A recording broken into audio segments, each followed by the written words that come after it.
Okay, so now finally, here's another really important tool for students.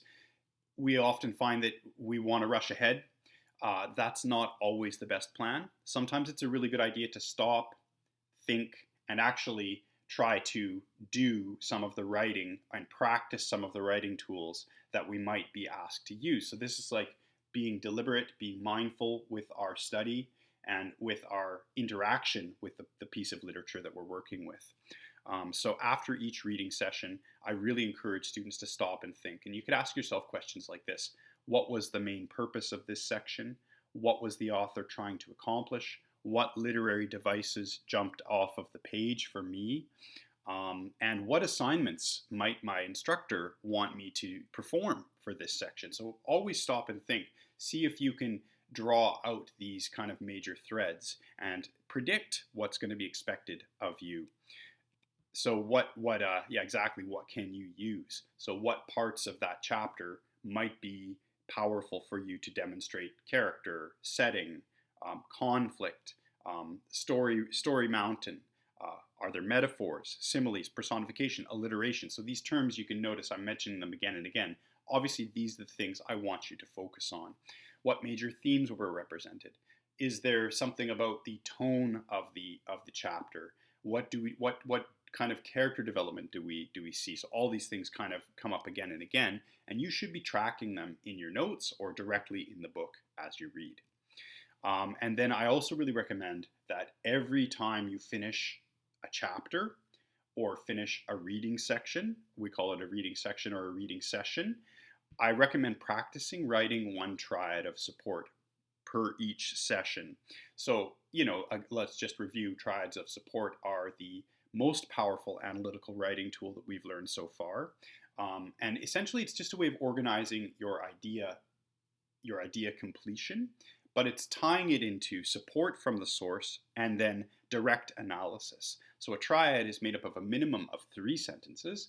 The first sentence is what we call our concept sentence or our idea sentence, and in that sentence you clearly state what you're going to discuss. So if we're looking at the story Stork Tree, for example, one of the short stories that we've read, you might have a triad starting like this.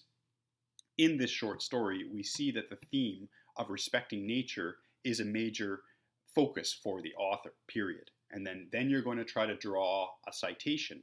The very beginning of the story highlights the power of a tree that the author notices, and he states that while monks are passing the tree, they bow to the tree.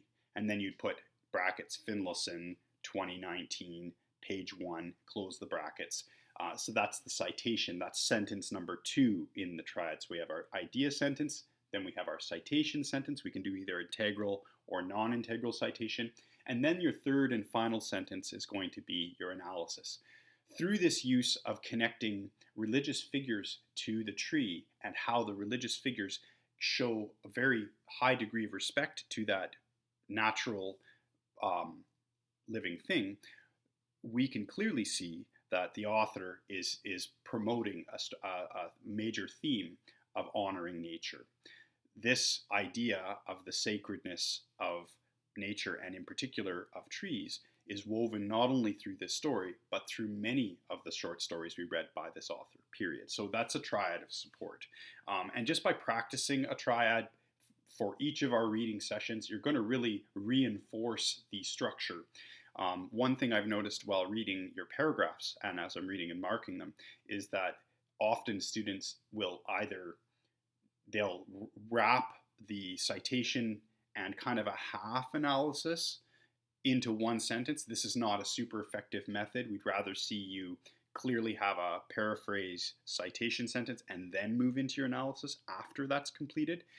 So just one thing to be mindful of is that if you practice this method, your strength with this writing tool will grow. Obviously, practice, practice, practice. Proper practice equals perfect production. I'll say that again. Proper practice equals perfect production. People say practice makes perfect, but the key kind of shortcoming with that statement is that unless you're doing the practice properly, you're not going to actually get what you want out of it. So proper practice, doing this method correctly. Otherwise, you're fossilizing or really kind of remembering an incorrect methodology, which is not a good strategy.